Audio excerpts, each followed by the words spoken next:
আসসালামু আলাইকুম। আজকে আমরা শিখব নগদ প্রবাহ বিবরণী বা cash flow statement. Cash flow statement এটা সাধারণত প্রস্তুত করা হয় অ্যাকর্ডিং টু IAS 7 অনুসারে ক্যাশ ফ্লো স্টেটমেন্ট প্রস্তুত করা হয়। এখন আসি আমরা ক্যাশ ফ্লো স্টেটমেন্টের সংজ্ঞাটা কি সেটা আমরা জেনে নিই। Statement of cash flows reports the cash receipt and cash payment of an organization during a particular period. অর্থাৎ এটা তারা বোঝায় যে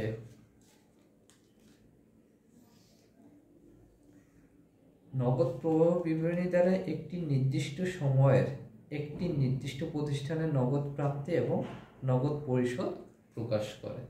অর্থাৎ যে কোনো প্রতিষ্ঠান সেটা অর্থাৎ নির্দিষ্ট হতে হবে, নির্দিষ্ট কোনো প্রতিষ্ঠানের একটা নগদ প্রদান এবং প্রাপ্তি এগুলো কি করা হয় ক্যাশ ফ্লো স্টেটমেন্ট বা নগদ প্রবাহ বিবরণী এটা আমাদের প্রকাশ করে নির্দিষ্ট সময়ের জন্য। অর্থাৎ সেটা 3 মাস হোক, 1 মাস হোক, 1 বছরের হোক, সেই নির্দিষ্ট সময়ের জন্য, অর্থাৎ 1 বছরের বেশি হবে না। আচ্ছা, এরপর আসি স্ট্রাকচার অফ ক্যাশ। ক্যাশের গঠনটা কি হবে সেটা আমরা জেনে নিই। এখন নগদ আমরা বলতে কি বুঝি, কি কি নগদের অন্তর্ভুক্ত হবে, এটার একটা দুইটা ভাগ আছে। প্রথম ভাগটা হচ্ছে নগদ ক্যাশ, অর্থাৎ নগদের মধ্যে কি কি অন্তর্ভুক্ত হবে যে এগুলোই আমরা নগদ বলে জানবো। আচ্ছা, প্রথমে আসবে 1 নম্বরে ধাতব মুদ্রা কয়েন, 2 নম্বরে আসবে টাকার কাগজের নোট যেটা কারেন্সি আমরা বলতে পারি, উত্তোলনযোগ্য ব্যাংক জমা ব্যাংক ডিপোজিট, অর্থাৎ যেখানে আমরা ব্যাংকে জমা আছে সেটা আমরা টাকা উত্তোলন করতে পারবো। তারপরে আছে হস্তান্তরযোগ্য দলিল, যে দলিলটা আমরা হস্তান্তর করতে পারবো, যেমন কি কি আছে, ব্যাংক অর্ডার আছে, চেক আছে, ব্যাংক ড্রাফট আছে, পে অর্ডার আছে, প্রাইস বন্ড আছে, এগুলো হচ্ছে আমাদের হস্তান্তরযোগ্য দলিল। আর লাস্ট 5 হচ্ছে ডাকঘর সঞ্চয় হিসাবের আমানত, ডিপোজিট অ্যাজ পোস্টাল সেভিং ইটিস।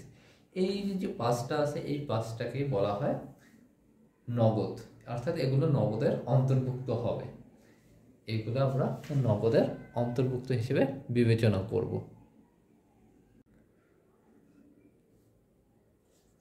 এখন আসি আমরা 1 নম্বরে আমরা জানলাম নগদের মধ্যে অন্তর্ভুক্ত হবে কি কি। এখন আমরা জানবো নগদের সমতুল্য কি কি আছে। অর্থাৎ সমতুল্য, নগদ সমতুল্য বলতে আমরা কি বুঝি, নগদ সমতুল্য হলো স্বল্পমেয়াদী ও তরল বিনিয়োগ যা ক্রয়ের পর হতে 3 মাস বা তার কম সময়ের মধ্যে নির্দিষ্ট পরিমাণ নগদ অর্থে রূপান্তরিত হয়।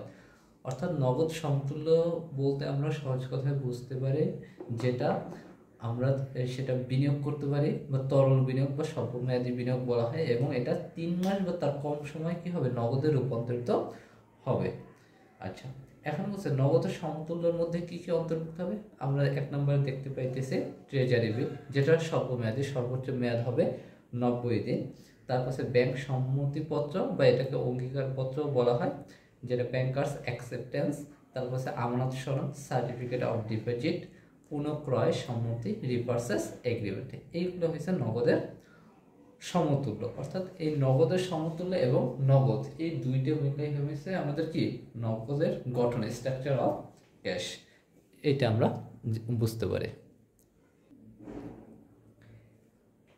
আমরা জানলাম যে ক্যাশ ফ্লো স্টেটমেন্টের সংজ্ঞাটা জানলাম আমরা, তারপরে জানলাম ক্যাশ ফ্লো স্টেটমেন্ট কাকে বলে, তারপরে জানলাম নগদ কিভাবে গঠিত হয় সেটা জানলাম। এখন আমরা জানবো যে ক্যাশ ফ্লো স্টেটমেন্ট কত প্রকার। এখন ইন্টারন্যাশনাল অ্যাকাউন্টিং স্ট্যান্ডার্ড 7 যেটা আমরা প্রথমে বলছিলাম ANG ক্যাশ ফ্লো স্টেটমেন্টটা প্রস্তুত করা হয়। এই IAS 7 সেকশন 3 বা ধারা 6 আবার বলা আছে যে ক্যাশ ফ্লো স্টেটমেন্টের 3টে ধাপ থাকবে। ক্যাশ ফ্লো স্টেটমেন্টের 3টে ধাপ থাকবে। যেটাকে আমরা বলছি দেয়ার আর 3 activities of cash flow statement. Cash flow statement 3টে কার্যক্রম বা 3টে activity. Number 1 operating activities, number 2 investing activities, number 3 financing activities. এখন আসি আমরা ইনভেস্টিং অ্যাক্টিভিটিস অপারেটিং অ্যাক্টিভিটিস বলতে আমরা কি বুঝি। অর্থাৎ ব্যবসায়ের দৈনন্দিন কার্যকলাপ দ্বারা নগদ আগমন ও নির্গমন এই অংশে লিপিবদ্ধ হয়। অর্থাৎ দৈনন্দিন যে কার্যাবলী হয়, পণ্য বিক্রয়, পণ্য ক্রয়। তাহলে আমরা এখন জানবো অপারেটিং অ্যাক্টিভিটিসটা কি। তাহলে অপারেটিং অ্যাক্টিভিটিস হলো ব্যবসার দৈনন্দিন কার্যকলাপ দ্বারা নগদ আগমন বা নগদ নির্গমন এই অংশে লিপিবদ্ধ করা হয়। অর্থাৎ এর দ্বারা নগদ আগমন হইতে পারে, নগদ নির্গমন হইতে পারে, অর্থাৎ ব্যবসায় টাকা আসতে পারে এবং ব্যবসা থেকে টাকা চলে যেতে পারে। বিভিন্ন ধরনের পেমেন্ট হইতে পারে, বিভিন্ন ক্ষেত্রে আমাদের আয় হইতে পারে, এর মধ্যে আমাদের কী আসে, নগদ আগমন হয় বা নগদ নির্গমন হয়। এই দৈনন্দিন কার্যাবলীর মধ্যে যে কার্যক্রমগুলো অন্তর্ভুক্ত আছে সেগুলি এখানে অপারেটিং অ্যাক্টিভিটিসের মধ্যে অন্তর্ভুক্ত হয়ে থাকে।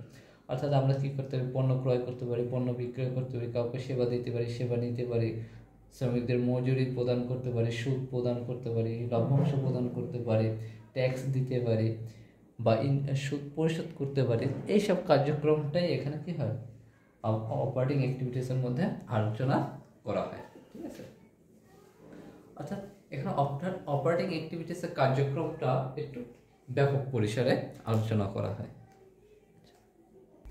এখন আসি আমরা অপারেটিং অ্যাক্টিভিটিসের বিস্তারিত আলোচনা করার ক্ষেত্রে, যেটা আমরা সংজ্ঞা বলেছি। ঠিক আছে, এখন এই বিস্তারিত আলোচনা করার ক্ষেত্রে তার আগে আমার জানা দরকার ক্যাশ ফ্লো স্টেটমেন্ট কত প্রকার, সেটা আমাদের জানা দরকার।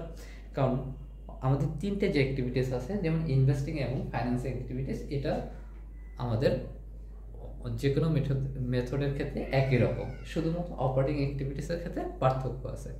তাহলে আমরা আগে জেনে নেই অপারেটিং অ্যাক্টিভিটিসের ক্যাশ ফ্লো স্টেটমেন্ট কত প্রকার, সেটা আগে আমরা জেনে নিই। তাহলে আমরা জেনে নিই ক্যাশ ফ্লো স্টেটমেন্টের দুইটা মেথড আছে। There are two methods of cash flow statement. একটা হচ্ছে ডিরেক্ট মেথড আর দুই নম্বর হচ্ছে ইনডিরেক্ট মেথড।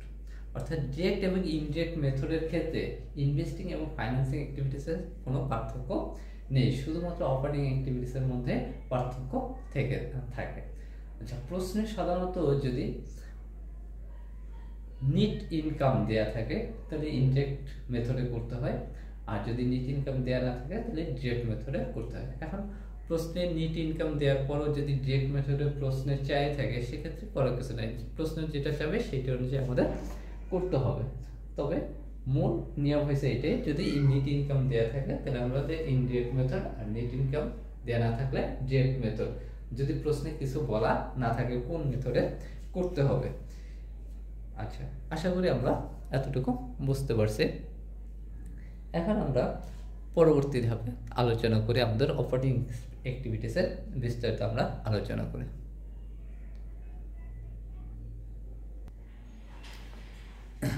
এখন আমরা দেখি অপারেটিং অ্যাক্টিভিটিসের কার্যক্রমটা কিভাবে, অর্থাৎ কিসে আমাদের নগদ বৃদ্ধি পায় এবং কিসে আমাদের নগদটা হ্রাস পায়। Cash flow from operating activities দুইটা মাধ্যমে আমাদের নগদ বৃদ্ধি এবং হ্রাস পায়। দেখি আমাদের ইনক্রিজ আইটেম কি কি আছে। সেলস অফ গুডস, যদি পণ্য বিক্রয় করা হয় তাহলে আমাদের নগদের পরিমাণ বাড়ে। সার্ভিস রেভিনিউ, সেবা প্রদান করলে আমাদের নগদের পরিমাণ বাড়ে। রিসিপ্ট ডিভিডেন্ড, যদি আমরা সেবা গ্রহণ করে লভ্যাংশ গ্রহণ করে তাহলে আমাদের নগদ বাড়ে। রিসিপ্ট অফ ইন্টারেস্ট, এক্ষেত্রে আমাদের নগদের পরিমাণ বাড়ে। তাহলে এই চারটা আইটেমের মাধ্যমে আমাদের নগদের পরিমাণ বৃদ্ধি পায়। এখন হ্রাস পায় কী কীর মাধ্যমে দেখি। পার্সেল অফ গুডস, যদি পণ্য ক্রয় করা হয়। পেমেন্ট অফ ওয়েজেস, যদি মজুরি প্রদান করা হয়। পেমেন্ট অফ অপারেটিং অ্যাক্টিভিটিস, পরিচালন কার্যক্রমের ক্ষেত্রে যদি আমরা প্রদান করি সেক্ষেত্রে আমাদের নগদের পরিমাণ হ্রাস পায়। পেমেন্ট অফ ট্যাক্সেস, কর পরিশোধ করলে। পেমেন্ট অফ ইন্টারেস্ট, যদি সুদ পরিশোধ করা হয় সেক্ষেত্রে আমাদের নগদের পরিমাণ হ্রাস পায়। তাহলে এই সকল ক্ষেত্রে আমাদের নগদের পরিমাণ হ্রাস পায়। তাহলে এই যে মূলত অপারেটিং অ্যাক্টিভিটিসটা একটু বড় কার্যক্রম বা এর মধ্যে একটু কথাবার্তা বেশি আছে। অন্যগুলোর ক্ষেত্রে আমাদের তেমন কোনো ঝামেলা নাই, খুব সহজেই আমরা সেগুলো ধরতে পারবো। আশা করি তাহলে আমরা বুঝতে পারছি। নেক্সট ক্লাসে আমরা পরবর্তী বিষয়গুলো ইনভেস্টিং অ্যাক্টিভিটিস, অপারেটিং অ্যাক্টিভিটিসের বাকি অংশ, ইনভেস্টিং অ্যাক্টিভিটিস এবং ফাইন্যান্সিং অ্যাক্টিভিটিস নিয়ে আলোচনা করব। ধন্যবাদ।